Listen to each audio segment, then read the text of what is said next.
Hoy tenemos un programa muy especial, para mí precioso, vamos a ver qué piensan ustedes, que se llama Conversando con el doctor Daniel López Rossetti, muy conocido en general, y los que no conocen van a tener la suerte y la alegría de conocerlo.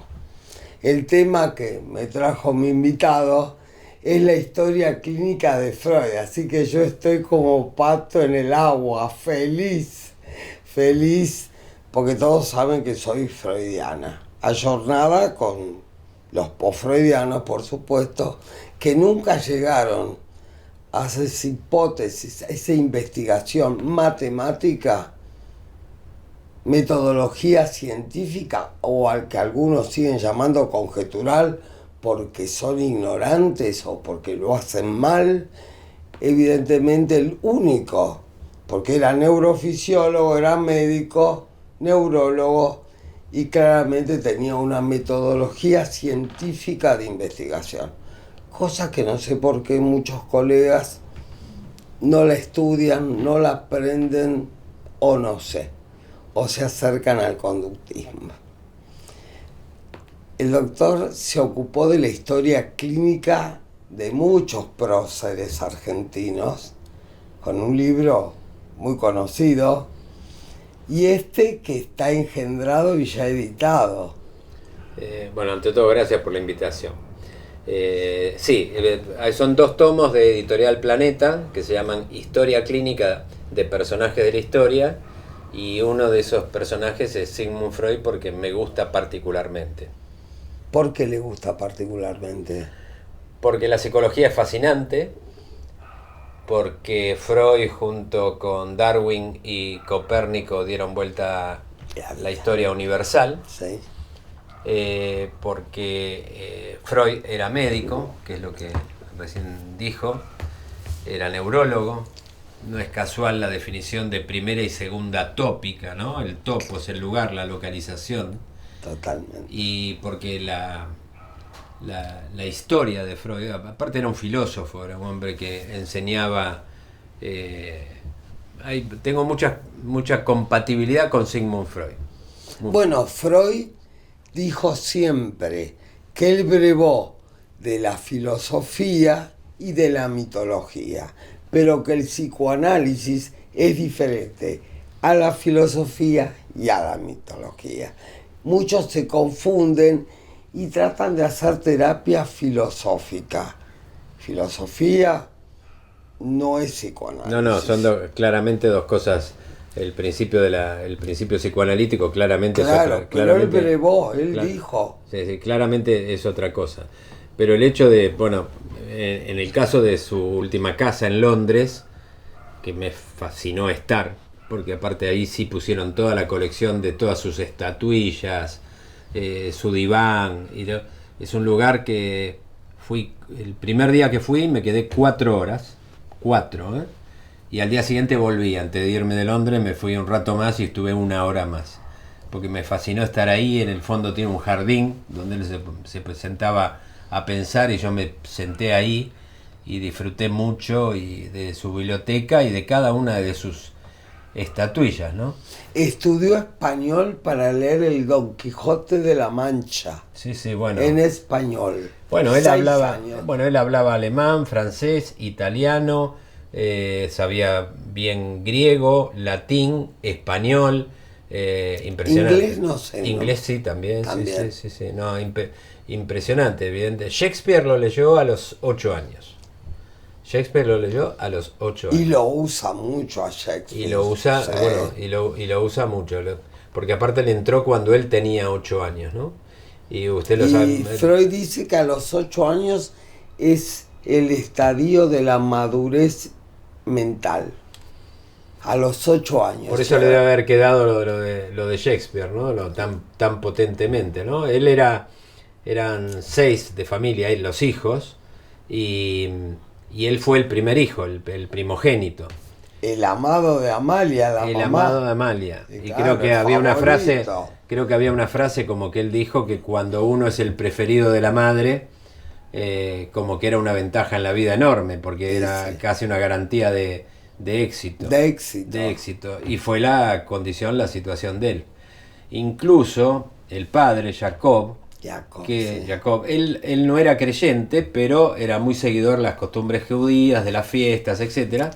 Y Jacob tenía una costumbre muy interesante, que yo creo que él la debe haber mamado en el diálogo, que era la conformación del consejo de familia, que era que cuando había que decidir algo familiarmente, se reunían y armaban una suerte de consejo y discutían temas. Ellos eran 6 hijos, 2 varones, 4 nenas, y cuando nace el segundo varón, el padre Jacob cita consejo de familia para ver el nombre, y Sigmund propone Alejandro, por Alejandro Magno, que a él le gustaba por la grandeza, que dio, claro. Y la familia lo aprobó, y Jacob y la mamá de él lo aprobó, y le pusieron Alejandro al hermano de él, ¿no? Una historia ¿Y muy Philip linda. cuál era? Philip era una de las hermanas, debió haber sido. No, Philip, un hombre. No, el hermano era Alejandro, y el nombre se lo aprobó. Y esa condición de consejo familia me pareció como muy interesante en la formación de él también, ¿no? A mí me parece muy interesante y actual. ¿Por qué le digo esto, Daniel? Porque me parece que se perdió esa cohesión, ese consejo familiar que hace que todos nosotros, por lo menos los de mi edad, tengamos una estructura mental y yoica muy buena. Podrá haber algunos derrapes, por supuesto, pero ahora la estructura mental está diezmada. La gente joven lo que dicen es no sé, no me acuerdo, no sé, me olvidé, con una liviandad en el discurso terrible. A mí me llamó mucho la atención de eso del consejo de familia, me pareció una cosa verdaderamente muy interesante. ¿Y no le parece bueno para actualizarlo? No tengo ninguna duda, creo que es bueno familiarmente hacer esas reuniones. Aparte es un enorme aprendizaje para los hijos y un ejercicio de educación de parte de los padres. Y también un gran aprendizaje para los padres, porque esa cabeza transparente, intelectualmente, mentalmente, nutren los hijos, sí, a nivel emocional e intelectual. Algunos lo padecen, pero si uno escucha bien a los chicos, a los adolescentes, esa practicidad, esa transparencia, esa facilidad que tienen, es como el cuerpo se mueve juvenil y la mente también. Uno aprende mucho. Seguramente. Uno aprende mucho. Así que el consejo familiar, yo digo que podemos instaurarlo nuevamente a partir de lo que nos trae Daniel. Me parece algo para actualizar, para renovar, ¿no? Algo... A mí me quedó muy particularmente eso de consejo de familia. Me pero por algo le quedó. Sí, le sí. quedó porque es lo que está faltando en este momento en la familia. Claro. Esa unión, ese consejo, ese respeto por los padres y por los hijos. Está perdiendo el respeto. Sí, y es muy grave eso. Es cierto. Es muy grave. Es tan grave como la inseguridad. Es cierto.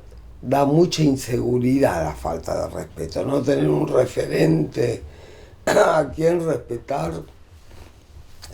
No hay formación posible. No hay. Así que tenemos el consejo de familia. Tenemos el nombre de Alejandro Magno para el hermano menor. El hermano. ¿Y él no tenía celos del hermano menor? No, Alejandro, tiene razón. No, él no era una persona celosa. Era una persona obviamente muy intelectual, muy pensante, llamativamente simple en sus relaciones interpersonales. No obstante ser una persona que se ocupaba de los análisis de las mentes más complejas, o dicho de otro modo, de la complejidad de la mente. Era una persona que en sus relaciones interpersonales, y digo como la elaboración de la historia clínica, claro, ¿con qué paciente nos encontraríamos hoy? Y nos encontraríamos con alguien que dicotómicamente a las personas, él dividía a las personas en dos clases nada más, las que le caían bien y las que no. Y eso es algo muy simple, muy categórico para él. Trataba a todos de usted, excepto la familia, pero trataba, y no por distancia, quizás cierta formalidad, era muy serio en ese sentido, muy disciplinado, era un hombre de alta disciplina, él tenía muy calculado los horarios de consulta, que son propios del psicoanálisis, 50-55 minutos. Tenía claro cómo dividía el día, sobre todo cuando abrió su segundo consultorio en Viena, y en una Viena antisemita, ¿no? Porque él sufrió mucho el antisemitismo. En una Viena antisemita, cuando abre su segundo consultorio, que es donde le va muy bien, donde notifica a todos los médicos de la zona que él venía de prepararse y capacitarse en Salpêtrière, en París, con Charcot. Con Charcot, claro. En temas en histeria, donde Charcot mismo ya consideraba que la histeria podía ser masculina, y él le agregó la noción de la sexualidad. Lo que pasa es que histeria viene de útero. Claro, de útero. Pero él, cuando abre el consultorio, ya disciplinadamente tenía muy claro las horas a la mañana que atendía y las horas a la tarde, y cuando sacó el cálculo dijo 50-55 minutos, porque era muy reglado, y sistemáticamente tenía libre entre las 13 y las 15 horas más o menos, según Jones, uno de los principales biógrafos. Gran biógrafo Jones, les propongo que lo lean. Y cuando salía, almorzaba muy frugalmente, y después se daba una vuelta caminando, pasaba por frente en Viena, de la iglesia de San Miguel, y enfrente había una tabaquería. Y él fumaba 20 cigarros por día. Yo no sabía ese dato. Realmente pensé que fumaba uno de noche, algo así. No podía estar, tenía adicción al cigarrillo, al tabaco, no podía dejar, nunca no tenía un cigarro en la mano. Si uno saca la cuenta, 20 cigarros por día, estaba fumando casi todo el día. Todo el día. Un cigarro. Full time. Sí, fumaba mucho y lo necesitaba. Quiero agregar una cosita. Cuando usted habló del padre, él admiraba al padre, pero lo denostaba. Lo describió. En la persecución judía vinieron los nazis, y antes de la guerra desatada ya había persecución nazi, y le volaron el sombrero a Jacob. Una historia muy conocida, y no reaccionó como él hubiera querido que hubiera. Exactamente, se lo pisaron el sombrero. Y él eso le dolió y le impresionó muchísimo. Jacob lo levanta el sombrero, lo abomba de vuelta y se lo pone, no reaccionó. Y a él le quedó esto que usted dice, un dolor y una decepción, porque uno quiere admirar al padre. Quiere admirarlo, necesita. Sí, eso es terreno de psicoanálisis, claro. Pero también es cierto, y he leído esos artículos que dicen exactamente lo que usted relata, pero también es cierto que cuando Marie Bonaparte logra sacarlo de Austria, porque él creía que no le podía pasar lo que le podía pasar, y de hecho Marie Bonaparte logra sacarlo y se va a Londres. Las hermanas se quedan ahí y mueren a mano de los nazis. Y él, cuando está con la Gestapo y le hacen firmar una serie de documentación que la Gestapo le hacía poner por escrito que había sido bien tratado por los nazis, sí, claro. Él, después de poner que sí, que había sido bien tratado y firmar lo que los nazis le dijeron, él firma y agrega abajo: de todo corazón puedo recomendar a los nazis a todos. Quiere decir que encima los gastó. Y se ve que no se dieron cuenta, pero se animó a poner eso. Y si uno linkea eso, incluso, no sé, patrimonio, tal vez eso se lo dejo a usted del psicoanálisis, pero también es a lo mejor el padre, cuando levantó el sombrero, lo abombó nuevamente y se lo puso, a lo mejor él terminó haciendo lo mismo con los nazis. Para sacarlo a Freud de Viena, le caían las bombas, la familia le pedía por favor que se vayan, Jean-Marie Bonaparte, ¿con quién había hablado, doctor? Sí, pero bueno, Marie Bonaparte... ¿Con quién habló para sacarlo? Bueno, de hecho era la esposa del duque del príncipe de Grecia, ella.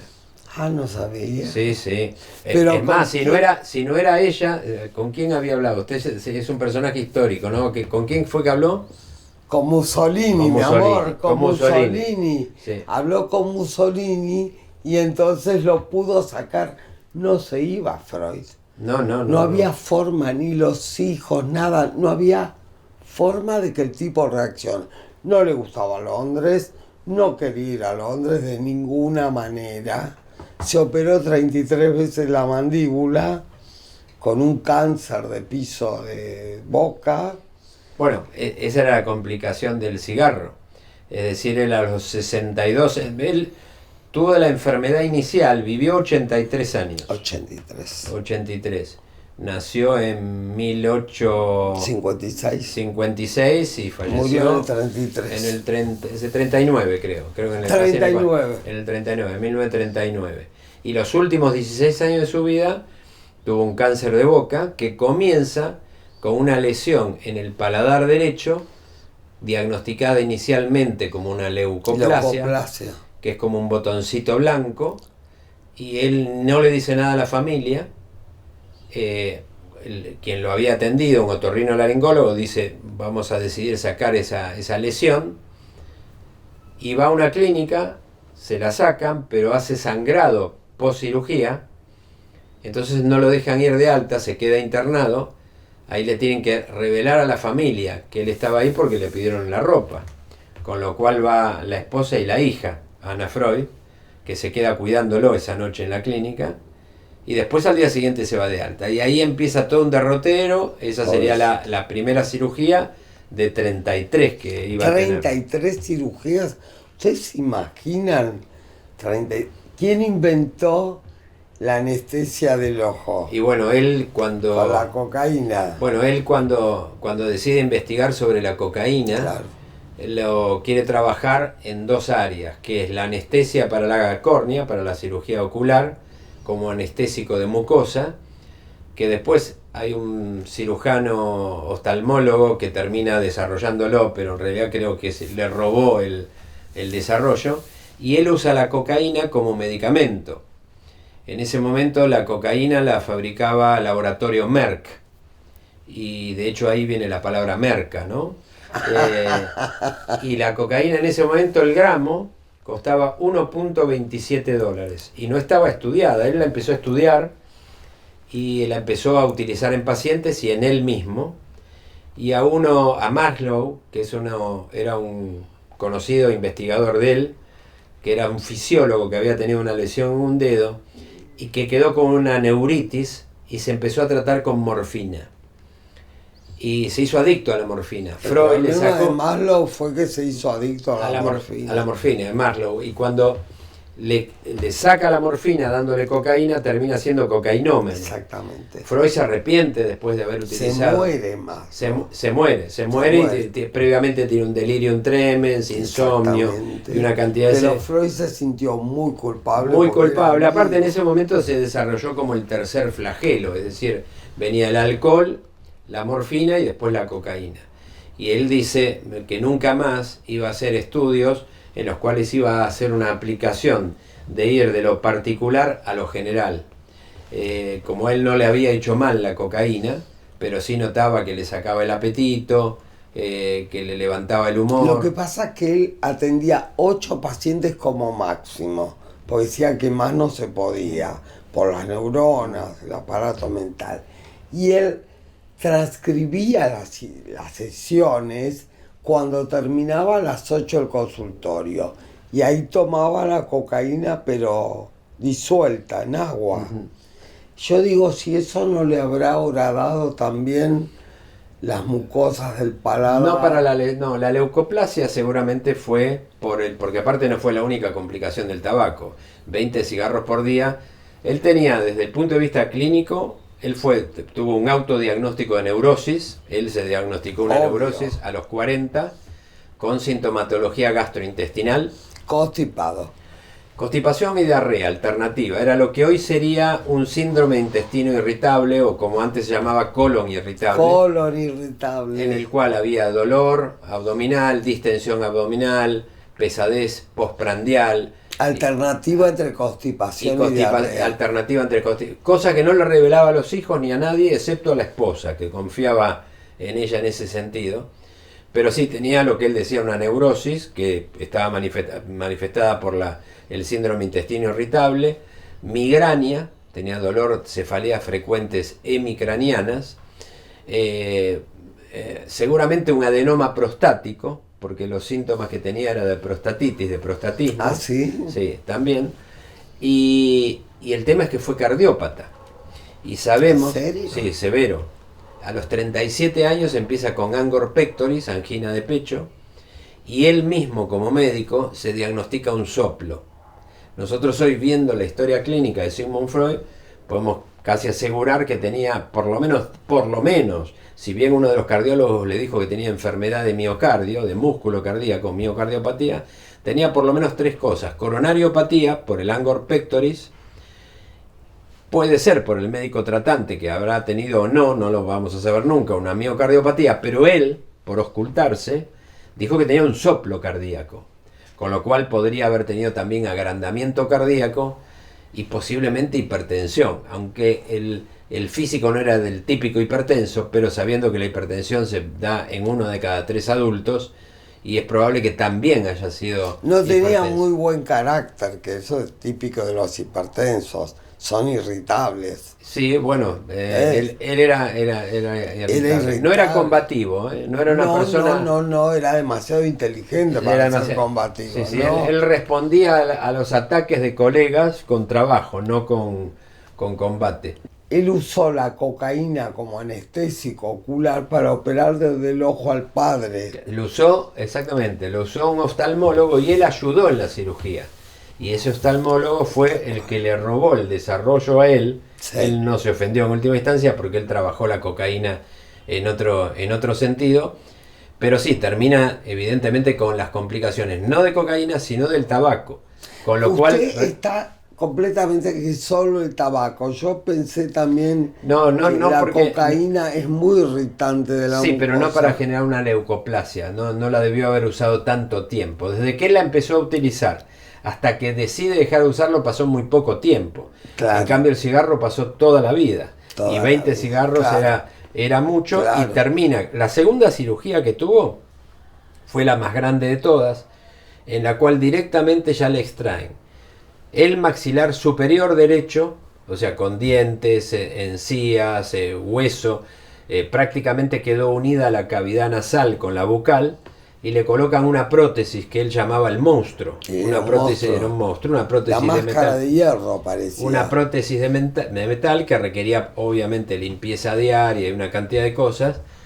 Y de ahí en más tuvo, esa fue la segunda cirugía, 31 operaciones más. Pero usted sabe que él atendía con la máscara de hierro, con la mandíbula de hierro. Sí. Atendía. Sí. Yo tengo grabaciones donde se le escucha hablar un alemán dificilísimo, que ni mi cuñada, que es descendiente de alemanes, le pudo entender. No podía hablar y la gente se seguía atendiendo. Bueno, ahí también hay una paradoja, porque obviamente después de tanta cirugía tenía lesiones en la mandíbula y en la mejilla derecha muy importantes, pero la disimulaba la barba. Pero en la evolución de la enfermedad se terminó lesionando el oído medio, con lo cual perdió el oído del lado derecho y tuvo que dar vuelta al diván para escuchar al paciente del oído izquierdo. O sea, una de esas paradojas, que le costaba hablar, ya en un momento no escuchaba del lado derecho, las paradojas como un Beethoven sordo y un Borges ciego, ¿no? Y él que como psicoanalista perdía... Esto da para otro programa, porque acá me está haciendo, la verdad que es como una enciclopedia. Daniel es una joya, y a mí me encanta la biografía de Freud y la historia clínica, porque tenemos que hablar de cuáles serían las fuentes sintomáticas, no solamente concretas, sino emocionales y psíquicas, porque ser el favorito de la madre, tiene sus consecuencias. Tiene su también. costo. Y tuvo un costo. Uno es un éxito. Pero mirá, terminó en un lugar que él no quería, que es Londres. Él quería quedarse en Austria. Él no quería irse a ningún otro lado. Le pidieron por favor la Marie Bonaparte, Mussolini. Bueno, lo sacaron. Tuvo que firmar eso que usted dijo. Le hizo una broma que no entendieron los alemanes, por supuesto.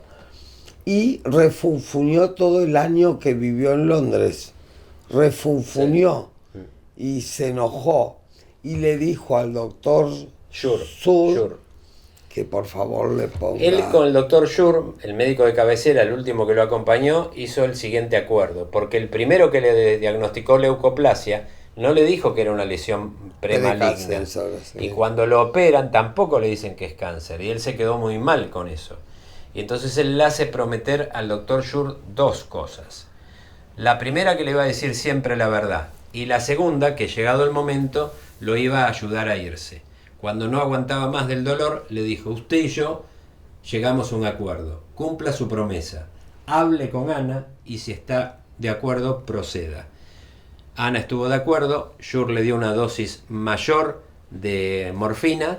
A las 12 horas otra mayor y falleció. Así con el fallecimiento de Freud, gran tristeza, pero él lo decidió así, evidentemente. ¿Cómo agradecerle, Daniel López Rossetti? No, gracias por la invitación. Pero gracias por la invitación, lo vamos a invitar de vuelta. Es una joya, es para estar 6 meses hablando de la historia clínica de Freud. Para estar hablando 6 meses de Freud, es un hombre extraordinario. ¿Y se anima a una nueva invitación? Sí, yo me animo, pero me da un poco de vergüenza. Del que hay que hablar es de Freud, porque realmente es un hombre extraordinario. Bueno, ¿quiere venir el próximo martes? Vamos a venir otro martes. Lo esperamos al doctor Daniel, que es más simpático que López Rossetti, me cae más cariñoso Daniel. Y me emociona y me estimula intelectualmente, porque si no van de la mano la emoción y el intelecto, es racionalización. Realmente lo esperamos la próxima semana para seguir hablando del profesor, Herr Professor Sigmund Freud. Nos vemos.